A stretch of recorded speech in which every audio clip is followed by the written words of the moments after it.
ప్రేమించానని పెళ్లి చేసుకుంటానని మాయమాటలు చెప్పి ఓ మైనర్ను గర్భవతి చేశాడు ఓ యువకుడు. తీరా వేరే అమ్మాయిని పెళ్లి చేసుకోవడంతో ఆ బాలిక పోలీసులను ఆశ్రయించింది. పోలీస్ కేసు నమోదు చేసి నిందితుడిని కోర్టులో హాజరుపరిచారు. బాలికను మోసం చేసినట్లు నిర్ధారించే సాక్ష్యాలు బలంగా ఉండడంతో శిక్ష తప్పదని భావించిన యువకుడు కొత్త ఎత్తు వేశాడు.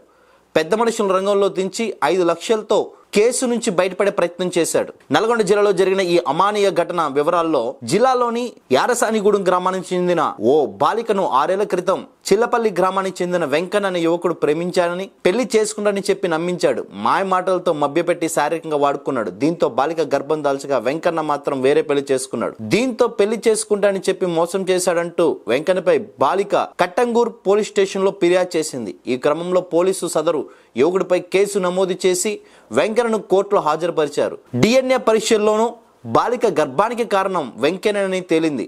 దీంతో ఈ కేసులో శిక్ష తప్పదని భావించిన వెంకన్న పెద్ద మనుషులతో రాజీ ప్రయత్నించాడు. పెద్ద మనుషులు బాలిక శీలానికి ఖరీదు కడుతూ 5 లక్షలు ఇవ్వాలని తీర్మానించారు. ఇందులో 3.5 లక్షల పెద్ద మనుషుల పేరు మీద బ్యాంకులో జమ చేసి మిగతా 1.5 లక్షల కేసు ముగిసిన వెంటనే ఇలా ఇచ్చేలా వెంకన్న డీల్ కుదిరినట్లు తెలిసింది.